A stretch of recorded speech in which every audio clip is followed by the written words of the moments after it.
Welcome back to Learning in Real Time. Since last week, I've been thinking a lot about the episode I recorded and to say, okay, so you're stuck in this small window of tolerance. So it takes a gradual and progression in order to be able to widen that window of tolerance. So then, knowing that it takes time and that it's an eventual thing, just like you got there gradually, widening that up will be gradual. But then it's, now how do I look towards the future? And how can I be able to have hope? Hope is a lot of what I was thinking about. And it's, a lot of times you think about it as hope just comes. It's like, oh, I just need to have hope in this. It just comes naturally. Just, I'm hoping that this will happen, or I hope that this will, whatever it is. And that it's something that just comes to you.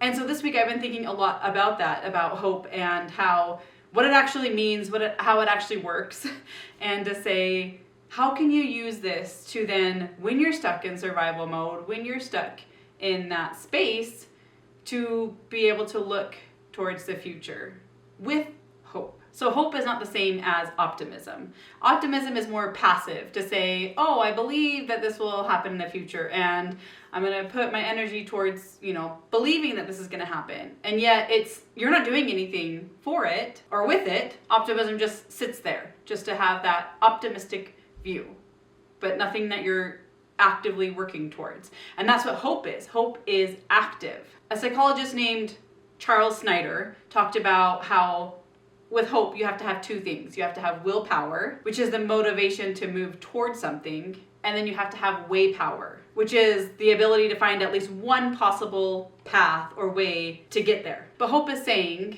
I can see at least one possible way and path to get there, and I have some motivation to move towards that. So that distinction matters, because it isn't just hope washes over you, hope just comes to you. It's that you have to build hope, and your brain builds it. And then when your present is hard enough for long enough, then it's that your brain loses some of its ability to create that hope and to build that hope. So why is that? Why is it that your brain can lose that ability and that function in order to create and build hope? Because it is something that is built. And this is where it's interesting and connects back to last week's episode, because your brain creates future scenarios using two key regions of your brain. Your prefrontal cortex, which we've talked about many times, of the decision-making, executive function, all of those things. And then it also uses the region of the hippocampus, which the hippocampus is where your memories are stored. So your brain uses these two functions in order to create future scenarios. So your brain actually uses memories to build, or past memories, to build what your future can look like.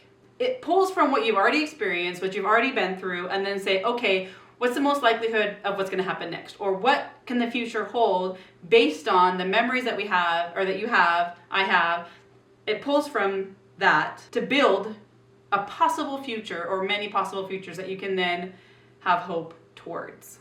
But having that chronic ability to, or inability to, have your small window of tolerance, and the other episode, being tired, can create this, or being chronically dysregulated in your ability to have that window of tolerance. What it can do, not only does your prefrontal cortex kind of go offline, like we talked about, but also your hippocampus actually shrinks a little bit. And when it shrinks, it takes with it the ability to envision different possibilities and different futures that could happen. And with that, it's like, okay, so now hope becomes neurologically inaccessible from your hippocampus, pulling those memories forward for you to envision that future. So not only does survival mode make it very difficult in your present time to think clearly or be able to be the person you want to be, or to just feel okay at times, like we talked about, but it also psychologically blocks your ability to imagine a future and your future self. So when you genuinely can't imagine what your future could be, your future self, what that even looks like, that's not saying, oh, you're pessimistic and you're not looking at it in the right way. And it's not a weakness in order to not see that. That's your brain being under chronic stress and its inability to even build a future for you, or for you to imagine, or for you to hope for, or for you to even see. So you're not being negative or saying, I just can't see that and it's just not me, I'm just a more negative person or pessimist.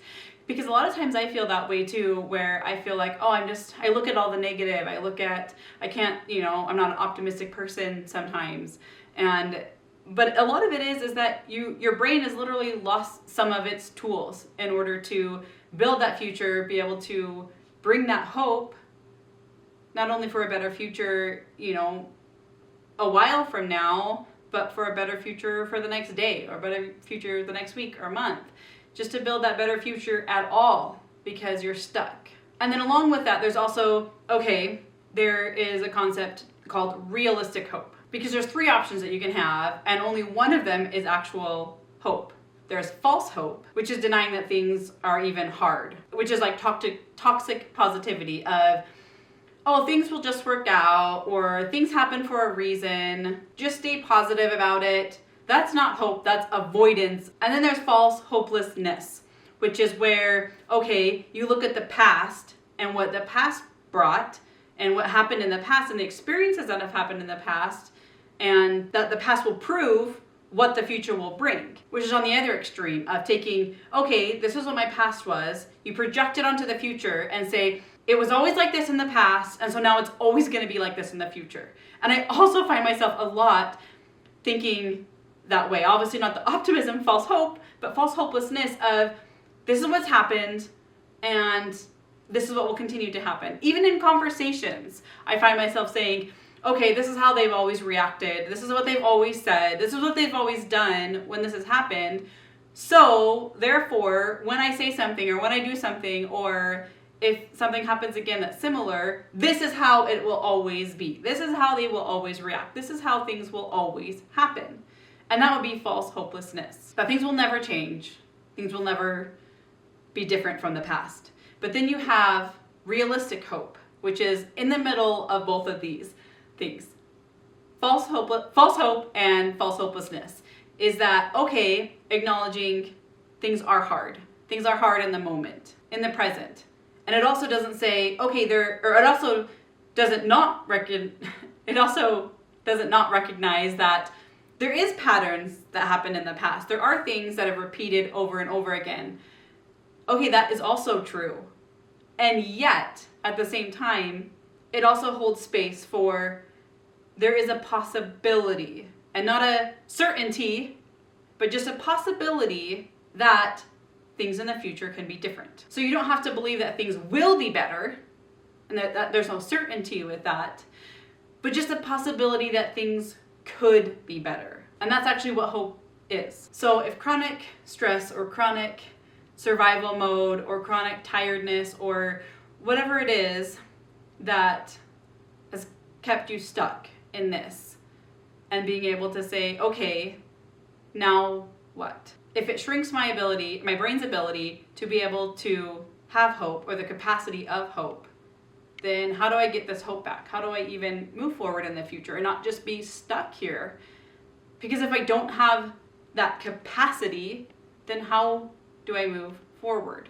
And you don't do that by thinking your way there, or saying positive, like the false hope, or just saying, I can do this, I can move forward, I can look at this, because we know that doesn't work. It doesn't work when it's a neurological condition that you have, or that is there, and your brain's inability to actually create that. So then it's like, how can you do that? And this goes back to one of my episodes also that I did a while back of, take the first smallest step you can. Because the first step, the smallest action, the smallest move forward that you can have, once you do that smallest step, it actually releases dopamine in your body and in your brain. And dopamine is what actually fuels the sense that effort could lead to a reward, which is neurologically identical to how your body creates hope, or what hopeful thinking feels like.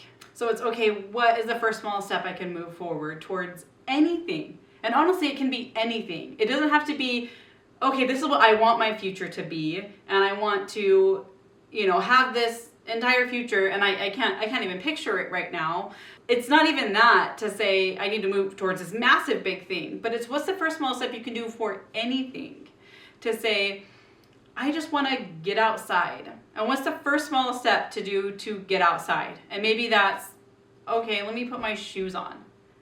Let me just get dressed in the morning.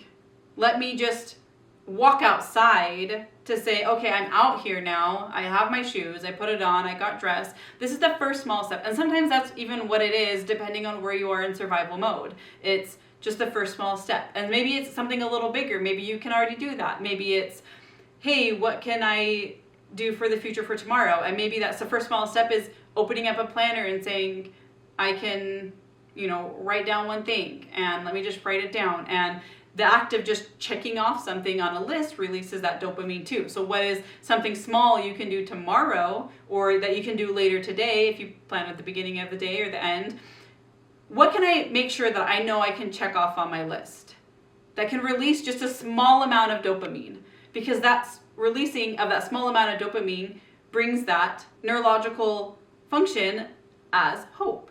Because that builds the neurological pathway. Acting does. Acting on something, doing a small thing, checking it off, releasing that dopamine, brings or comes from an act, and that's why hope is active, to say this act is now creating or rebuilding the neural pathway that actually makes hope feel possible again.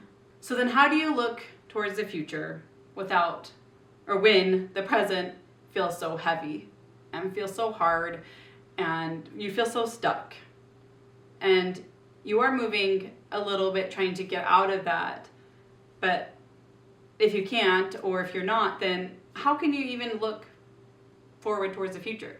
And it's not thinking your way out of it or forcing your way to feel, okay, I need to force myself to have hope, or to say, I'm going to pretend things are fine and I'm not going to worry about it. I'm just going to put it on the back and not even address it and just pretend everything's okay. Or it's not just saying, I'm going to wait for hope to come. I'm going to wait for me to feel like I have hope. I'll just sit here waiting for that to come to me. But you just have to leave the door open. Just a little bit, just a little crack. If you can't swing the door wide open, all this hope, it's like, let me just open it a little bit to say, I'm going to leave the possibility of something open. And then with that possibility, it's, I'm going to take one small step towards anything, whatever it is. Like I said, going on a walk, just putting on your shoes, or going into the kitchen to cook and just getting out something, a cutting board, whatever it is, to take one smallest step towards something. And not because whatever it is that you're going to put your shoes on or get out a cutting board or pull out your journal, whatever it is, not that it's going to change everything, and not that it's this big massive thing that's going to all of a sudden affect your entire future, but that your brain just needs the movement, just needs the forward motion to say, I can start building what this chronic survival mode or chronic stress or chronic tiredness that has happened and what it took from you. And that hope is a capacity that your brain is rebuilding and changing those neural pathways and being able to get your prefrontal cortex online more, or to not have your hippocampus shrunk, to bring those memories, to create that future. Just one small action at a time, one small thing at a time can lead you to that hope, to just know, I can do something, I can move something. It's that motion forward. And that's something that I really want to try this week, is to say, what small thing can I move forward? What small thing can I do differently tomorrow? What small step can I do? And that's where, like I mentioned earlier, the other episode, it wasn't just, okay, this is how it works, but it's literally neuroscience of this is one small step forward actually helps your brain, actually releases that dopamine to look to a future that you want to have. And even if you can't get there, even if what you're doing doesn't seem like it's moving anything, you're moving towards your brain's capacity to once again hold and have and build and create that hope.